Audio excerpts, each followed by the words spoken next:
Hello friend, are के Patel YouTube channel में आपका स्वागत है।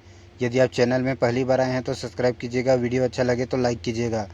श्रम निरीक्षक से संबंधित आज श्रम विभाग पर आधारित कुछ महत्वपूर्ण जानकारियां जो प्रतियोगिता परीक्षा के लिए इम्पोर्टेंट है, इनका वीडियो लेकर आए हैं। पहला क्वेश्चन देखिएगा, अंतर्राष्ट्रीय श्रम संगठन का मुख्यालय कहाँ स्थित है? तो सही उत्तर हो जाएगा जिनेवा। ठीक है, अंतर्राष्ट्रीय श्रम संगठन की स्थापना कब हुआ था? तो 11 अप्रैल 1919 को हुआ था। ओके, आगे बात करते हैं, अंतर्राष्ट्रीय श्रम संगठन की पहली सम्मेलन कहाँ हुई थी? तो वाशिंगटन डीसी में हुई थी। ठीक है, फिर बात करते हैं, अंतर्राष्ट्रीय श्रम दिवस कब मनाया जाता है? तो 1 मई को हर वर्ष मनाया जाता है, याद रखिएगा। आगे बात करते हैं, अंतर्राष्ट्रीय श्रम संगठन संयुक्त राष्ट्र संघ का एक विशिष्ट अभिकरण कब बना? तो याद रखिएगा, यह 1948 में बना। ठीक है, छत्तीसगढ़ में 31 दिसंबर 2022 तक कुल पंजीकृत कारखाना की संख्या कितना है? तो 6190 है। ठीक है, यह सभी प्रश्न श्रम निरीक्षक के लिए अति महत्वपूर्ण है। आगे बात करते हैं, मुख्यमंत्री श्रमिक सियान सहायता योजना 2022 लाभ राशि 10,000 से बढ़ाकर कितना कर दिया है? तो सही उत्तर हो जाएगा 20,000। ठीक है, आगे बात करते हैं, मुख्यमंत्री श्रमिक सियान सहायता योजना जो 2022 में हुआ है, पात्रता उम्र क्या है? तो न्यूनतम है 56 और मैक्सिमम है 60। बाल श्रम प्रतिषेध अधिनियम 1986 में कितने वर्ष के नीचे वाले बच्चे बालात श्रम से निषेध किया गया है? तो सही उत्तर हो जाएगा 14 वर्ष। ठीक है, आगे बात करते हैं, छत्तीसगढ़ श्रम कल्याण मंडल के वर्तमान में अध्यक्ष कौन है? तो श्री रफ़ी अहमद है। ठीक है, और छत्तीसगढ़ श्रम कल्याण मंडल के श्रम आयुक्त की बात किया जाए तो वह है श्री अमित खलखो। आगे बात करते हैं, छत्तीसगढ़ मंत्रिपरिषद में श्रम मंत्री के पद पर कौन है? तो कौन है जी? डॉक्टर शिव कुमार डहरिया। ओके, ठीक है, तो यह तीनों जो पद है उनको आप याद करके रखिएगा, एक अध्यक्ष, आयुक्त और श्रम मंत्री। आगे बात करते हैं, छत्तीसगढ़ में श्रम न्यायालय की संख्या कितनी है? तो आपको याद रखना है 1497। आगे बात करते हैं, छत्तीसगढ़ राज्य औद्योगिक न्यायालय का मुख्यालय कहाँ स्थित है?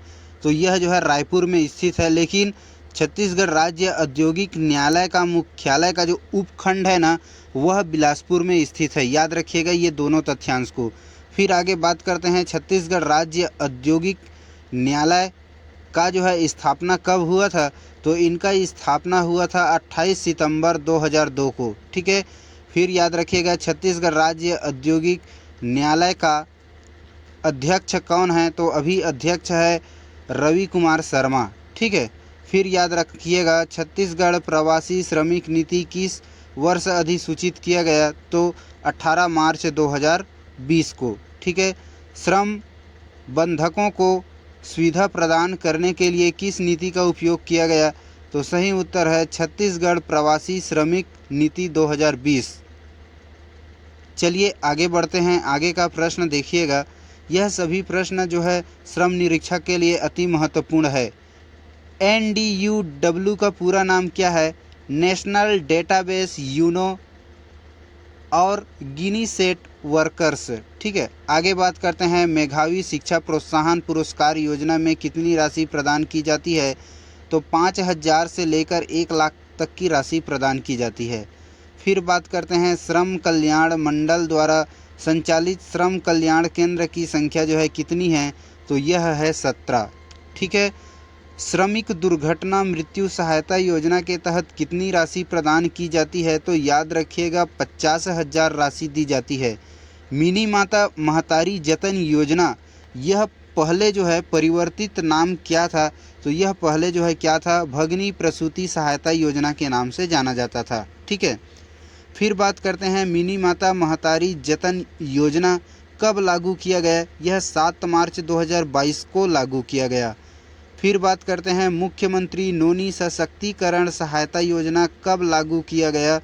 तो यह 26 जनवरी 2022 को लागू किया गया। ठीक है, यह दोनों फैक्ट वेरी इंपॉर्टेंट है, याद रखिएगा। चलिए आगे बढ़ते हैं, आगे का प्रश्न है, मुख्यमंत्री नोनी सशक्तिकरण सहायता योजना कितने पुत्रियों पर लागू है और कितनी राशि दी जाती है? तो 2 पुत्रियों को 20-20 हज़ार राशि दी जाती है। ठीक है। आगे बात करते हैं, मातृत्व लाभ या दावा करने के लिए कितने दिन की मजदूरी आवश्यकता है? तो 80 दिन की मजदूरी करना जरूरी है। आगे बात करते हैं, मातृत्व लाभ योजना कब लागू किया गया? तो यह जो है 1961 में लागू किया गया। मातृत्व लाभ हेतु गर्भवती महिला को कितने दिन की वेतन गृहिणी होनी चाहिए? तो 12 सप्ताह की वेतन गृहिणी होनी चाहिए। मातृत्व लाभ योजना में गर्भवती महिलाओं को चिकित्सा बोनस कितना दिया जाता है? तो याद रखिएगा 3500 रुपये जो है चिकित्सा बोनस दिया जाता है। न्यूनतम मजदूरी अधिनियम कब पारित किया गया? यह वेरी इम्पोर्टेंट है, 15 मार्च 1948 को। और कर्मचारी बीमा अधिनियम कब लागू किया गया? तो याद रखिएगा 1948। केवल चिकित्सा लाभ हेतु यह बीमा जो है दिया गया था, बाद में इसे बढ़ाया गया। ठीक है। आगे बात करते हैं, भारत में पहला कारखाना अधिनियम कब बना? तो यह जो है पहला कारखाना अधिनियम 1881 में बना था। ठीक है। उत्पादन संदाय अधिनियम यह जो है भारत में कब लागू किया गया? तो 1972 में लागू किया गया। ट्रेड यूनियन बनाने की जो स्वतंत्रता है भारतीय संविधान के किस अनुच्छेद में वर्णित है? तो अनुच्छेद यह 19 की सी में वर्णित है। ठीक है, याद रखिएगा। आगे बात करते हैं, कर्मचारी भविष्य निधि योजना किसके अधीन आते हैं? तो यह केंद्र सरकार की एक योजना है। बचपन बचाओ आंदोलन किसने प्रारंभ किया था? तो कैलाश सत्यार्थी नामक एक व्यक्ति है जिन्होंने यह आंदोलन को चलाया था। ठीक है।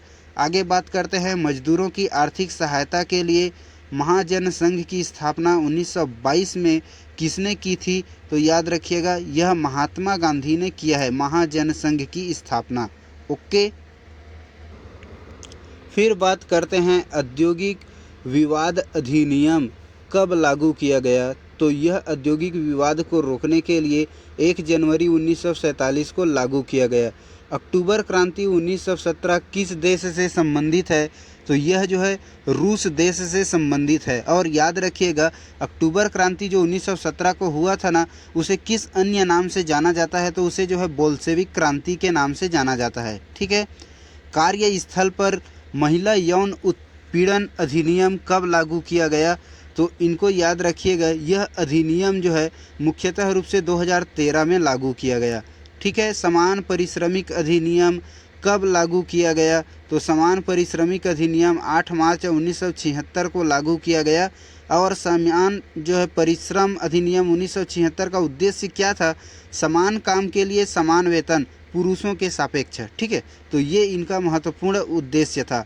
आगे बात करते हैं, मजदूरी अधिनियम 1986 धारा 14 के अनुसार इनको उल्लंघन करने पर दंड का क्या प्रावधान है? तो 1 वर्ष का कारावास या फिर 20,000 की राशि दंड के रूप में लिया जाएगा।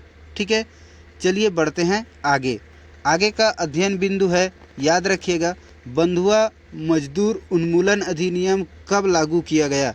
तो बंधुआ मजदूर उन्मूलन अधिनियम जो है 25 अक्टूबर 1975 को लागू किया गया। और ठेका श्रम उन्मूलन अधिनियम कब लागू किया गया?